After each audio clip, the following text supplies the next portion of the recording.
കൊയിലാണ്ടി എടവണ്ണ സംസ്ഥാന പാതയിൽ വീണ്ടും വാഹനാപകടം. വലിയ പറമ്പിൽ ഓമ്നി വാൻ ഇലക്ട്രിക് പോസ്റ്റുകളിൽ ഇടിച്ചാണ് അപകടമുണ്ടായത്. ഇന്ന് പുലർച്ചെ 5 മണിയോടെയാണ് സംഭവം. അപകടങ്ങൾ നിത്യസംഭവമായ കൊയിലാണ്ടി എടവണ്ണ സംസ്ഥാന പാതയിലെ വലിയ പറമ്പിലാണ് ഓമ്നി വാൻ അപകടത്തിൽപ്പെട്ടത്. തിങ്കളാഴ്ച പുലർച്ചെ 5 മണിയോടെ ഓമ്നി വാൻ ഇലക്ട്രിക് പോസ്റ്റുകളിൽ ഇടിക്കുകയായിരുന്നു.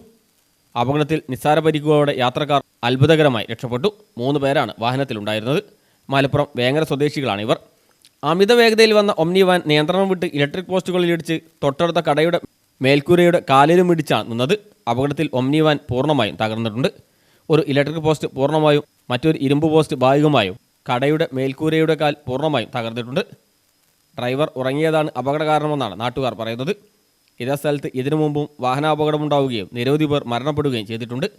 ഇന്ന് രാവിലെ പുലർച്ചയ്ക്ക് 5 മണിക്കാണ് ഈ വാഹനം അമിത വേഗത്തിൽ വന്ന് ഉറങ്ങിപ്പോയതാണെന്നാണ് ഡ്രൈവർ പറഞ്ഞത്. ഇതിൽ കയറി വന്ന് ഈ പോസ്റ്റിനും ഈ ഇലക്ട്രിക് പോസ്റ്റിനും പിന്നെ ഈ ഇരുമ്പ് പോസ്റ്റിനും ഇടിച്ചിട്ട് ഈ പീഡിയയുടെ റൂഫിനൊക്കെ കേടുപാടുകൾ പറ്റിയ രൂപത്തിൽ അമിതമായ സ്പീഡിൽ വന്നിട്ടാണ് ഇത് ഇടിക്കുന്നത്. രാത്രിയിൽ കാറ്ററിംഗ് സർവീസ് കഴിഞ്ഞ് വന്ന ഈ കല്യാണ പാർട്ടിയാണ് ഇതിൽ വെപ്പുകാരാണെന്നാണ് പറഞ്ഞത്. എങ്ങനെയുള്ള സ്വദേശികളാണ്. ഉറങ്ങിപ്പോയതാണ് സംഭവം. പിന്നെ ഈ റോഡ് നിരന്തരം ആക്സിഡന്റ് നടക്കുന്ന ഒരു ഏരിയ കൂടിയാണ്. കഴിഞ്ഞ ദിവസങ്ങളിൽ ഒരാൾ മരണപ്പെട്ടിട്ടുണ്ടായിരുന്നു.